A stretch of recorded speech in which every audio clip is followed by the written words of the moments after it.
அண்மை செய்தி. சென்னையில் இருந்து தூத்துக்குடி செல்ல வேண்டிய விமானம் மோசமான வானிலை காரணமாக மதுரையில் தரையிறக்கப்பட்டுள்ளது. மோசமான வானிலை காரணமாக விமானம் மதுரையில் தரையிறக்கப்பட்டுள்ளது. அண்மை செய்தியாக பார்த்து வருகிறோம். மோசமான வானிலை காரணமாக தூத்துக்குடியில் தரையிறங்க வேண்டிய விமானம் மதுரையில் தரையிறக்கப்பட்டதால் பெரும் பரபரப்பு ஏற்பட்டுள்ளது.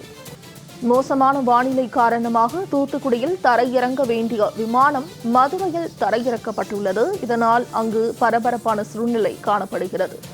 அண்மை செய்தியாக பார்த்து வருகிறோம். சென்னையில் இருந்து தூத்துக்குடி விமானத்தில் பயணித்த 77 பயணிகள் அவதியுற்றுள்ளனர்.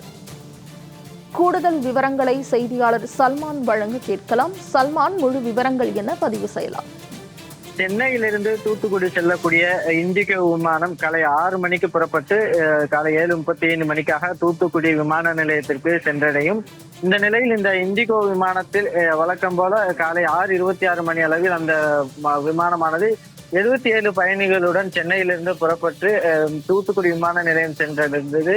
அப்பொழுது தூத்துக்குடி விமான நிலையம் அருகே இருக்கக்கூடிய மோசமான வானிலை மற்றும் அதிக மேகமூட்டம் காரணமாக 3 முறை அந்த பகுதியை சுற்றி வந்த நிலையில் தரையிறக்க முடியாத ஒரு நிலை ஏற்பட்டது.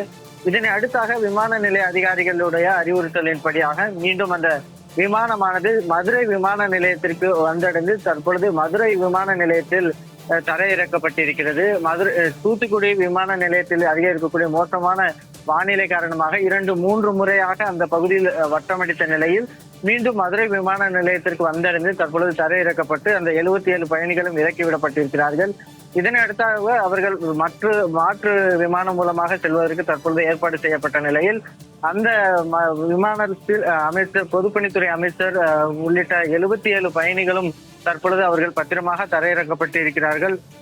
தொடர்ச்சியாக மோசமான வானிலை காரணமாக 3 முறை அந்த சென்னையிலிருந்து தூத்துக்குடிக்கு செல்லக்கூடிய அந்த இண்டிகோ விமானம் வட்டமிட்ட நிலையில் மதுரை விமான நிலையத்தில் பத்திரமாக தரையிறக்கப்பட்ட சம்பவம் என்பது பரபரப்பை ஏற்படுத்தியிருக்கிறது. மனுஷா, சல்மான், தகவல்களை பதிவு செய்தமைக்கு நன்றி.